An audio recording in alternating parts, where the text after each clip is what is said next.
Ja, la oss snakke nå litt om andre sats i Bela Bartoks strykkekvartett nummer 2. Og denne er en kontrast til den første satsen. Den heter Allegro molto capriccioso, veldig fort og lunefullt, og vi må bli kjent med dette lunefulle litt grann. La oss høre et litt lengre strekk nå fra starten av verket, eller starten av satsen, åpning til tall 4.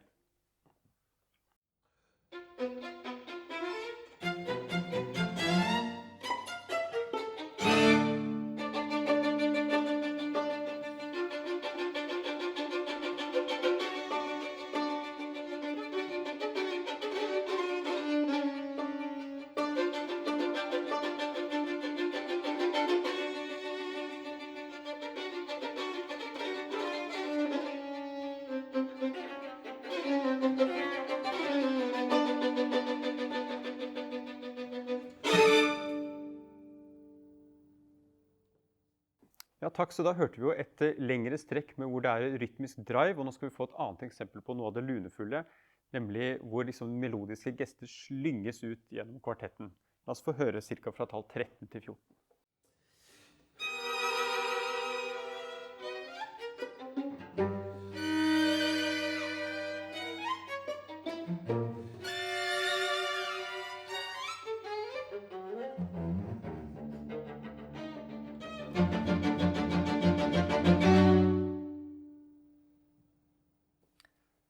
Takk, så da har vi hørt et par eksempler på dette lunefulle, og nå skal vi plukke det litt fra hverandre. Hva er det med tonematerialet som gjør at dette er lunefullt og kanskje litt ustabilt og litt besynderlig? Så hva er det Bartok gjør her? Altså, vi hørte i starten dette intervallet her.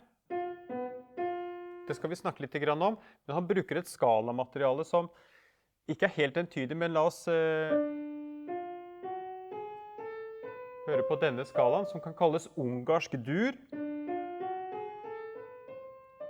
Og det som er med denne her, at den har både mollters og durters i seg. En annen skala som han er innom er en symmetrisk skala, det vil si at et annet hvert trinn er helt og halvt. Først halvt, og så helt, halvt, helt.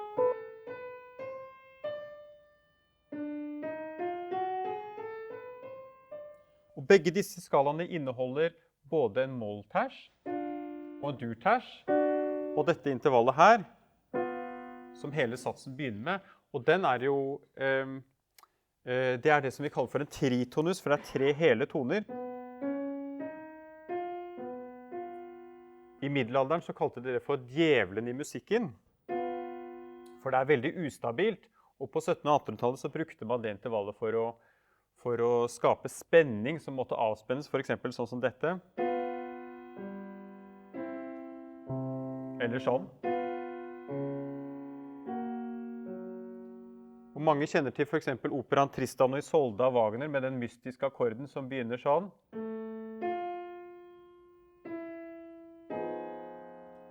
Og denne akkorden har også det intervallet her. Og det skaper alltid spenning. Men Bartok han insisterer på å bruke det som et selvstendig intervall. Altså det løses ikke opp i noe avspent, og nå skal vi høre noen eksempler på det. Vi hører for eksempel rett og slett starten en gang til, bare de første 4 taktene.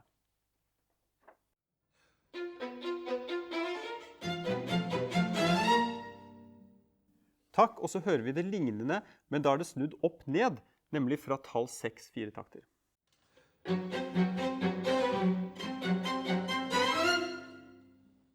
Ikke sant? Det samme materialet, og så hører vi litt annen situasjon med dette intervallet, nemlig fra 8 takter etter tall 18.